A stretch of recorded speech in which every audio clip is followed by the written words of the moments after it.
Good morning and welcome to the EPL Index Transfer Daily. It is Friday, the 7th of June, and in 1 week's time, the transfer window for Premier League clubs will officially open, won't it? 1 week today. But there's plenty to talk about, there's plenty being said. There's plenty even being rolled and voted on. You're thinking, why am I saying that? The Premier League clubs met yesterday. And aside from stuff that we know they voted 19-1 to keep VAR, there's things that do relate to transfers at the same time, and it's important to say. One of the things was the Premier League agreed to shadow, and that's the key word, bring in shadow rules around PSR. That PSR rules will stay, as a lot of clubs want to get rid of them, but they'll bring shadow rules, i.e. trial them alongside it, as they call it. And then the other thing that was important to say, the Premier League failed in their remit or their desire to close the loophole rules around things like selling hotels to yourself, selling training grounds to yourself for certain amounts. It was voted down by quite some number. They needed 14. They only got 11. And on the basis that it was too wide and encompassing. So it looks like Chelsea's accounts may be ratified, which may naturally have a knock-on effect as to how much they do potentially need to raise for PSR. And the other thing to mention is Aston Villa failed in their desire, or their motion, I should say, to get the PSR limit raised, the losses over 3 years from 105 to 135 million. That failed at the same time as well. So you might think, why am I naming these clubs specifically? Because this Sky Sports and quite a few others have called out, the 6 Premier League clubs are Chelsea, Villa, who we mentioned, Newcastle, Everton, Forest and Leicester.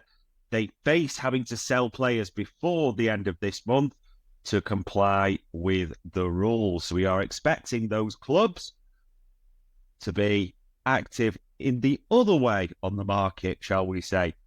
And funnily enough, things start at Chelsea because, as the Telegraph, these came out a few days ago actually, it was interesting they started to run with them, but the Telegraph have Chelsea striker Romelu Lukaku, you probably forgot, he's 31 now, he's with Chelsea officially. He has opened the door to a move from the Saudi Pro League and said it will grow, specific comments around that. But also in Italy, AC Milan, Napoli, and even Fenerbahce are being linked with him. And the Times mentioned that move, that Napoli are interested in Lukaku, but they counter it with the fact that Victor Osimhen, the forward, would had to leave there first of all. So Chelsea are in talks. But not just outgoings, because Chelsea are also mentioned in terms of incomings as well, that they're looking at Everton forward Dominic Calvert-Lewin, who obviously has a year left to go. And you're thinking, why am I mentioning that? Because Football Insider have mentioned today that with Calvert-Lewin only having a year to go, Everton are worried about losing him on a free transfer because contract talks have halted. He's 27 now. It feels like if he's going to leave Everton, maybe now or never. So, yeah, could it even be on a free the next year as well? Something that probably Everton fans won't want to see, that if you're going to lose the player, might as well get some cash. So will Chelsea do a reduced fee there? An interesting one. Very, very interesting. Speaking of strikers that may be moving on or targeted for the Premier League, Chelsea are apparently in the mix, according to the Mail, for Benjamin Sesko. That's a player we've talked about for quite a while now, when Arsenal and Manchester United have been linked with him. And Dominic Solanke, when he's at Bournemouth, he's 27 now. He's been linked with Spurs and other clubs for quite a while.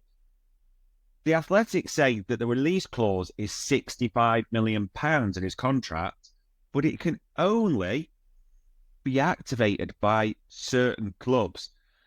Now, you wonder if is that a club in the Champions League? Is that a club? No, it's not clear in the article, but importantly, it's right to say that.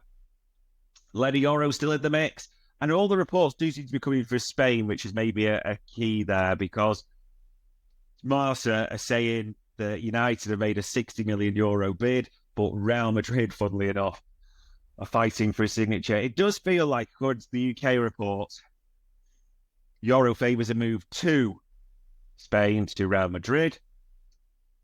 And all the reports from there keep coming that, these English clubs are fighting. However, there's no reports from English press in that regard.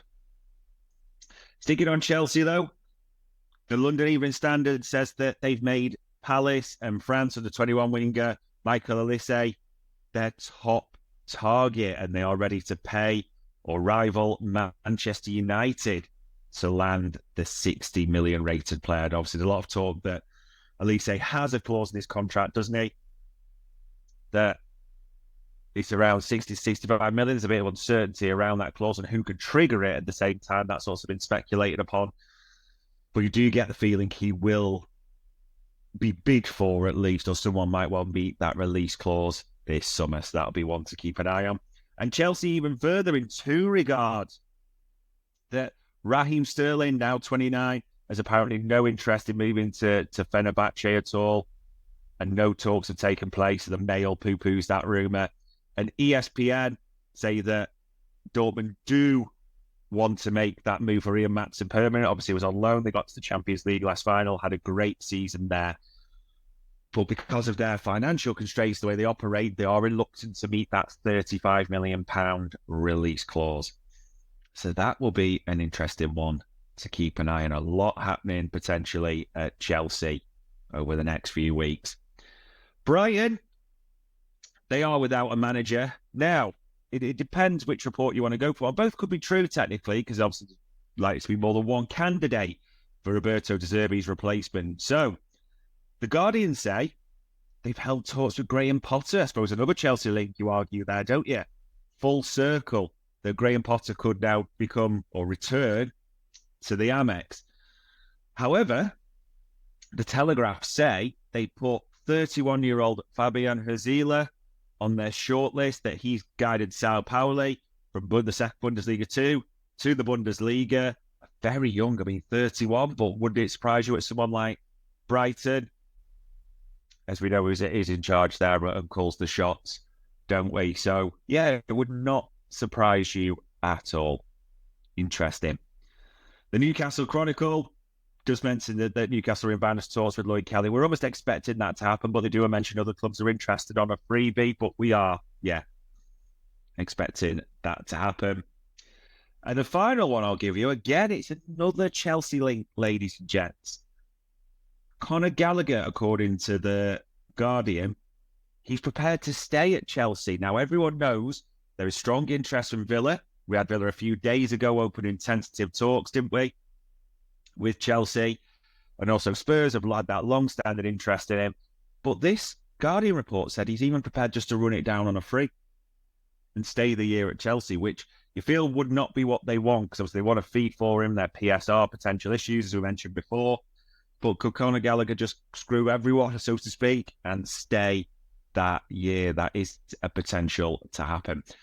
You do also wonder, he feels a game of brinkmanship because Chelsea want 50 million. Maybe the clubs don't want to pay 50 million because of a year left, all those types of things. But yeah, there's a lot for Chelsea fans to digest there, be it hotels being approved and ratified, training grounds that way, be it Romelu Lukaku departing, the PSR issues, Calvert-Lewin potentially, or Sesko coming in, Elise even potential, but Conor Gallagher may even be staying. So there's a lot there for the wider Premier League and Chelsea fans. But that, ladies and gents, on Friday the 7th of June, was the EPL Index Transfer Daily.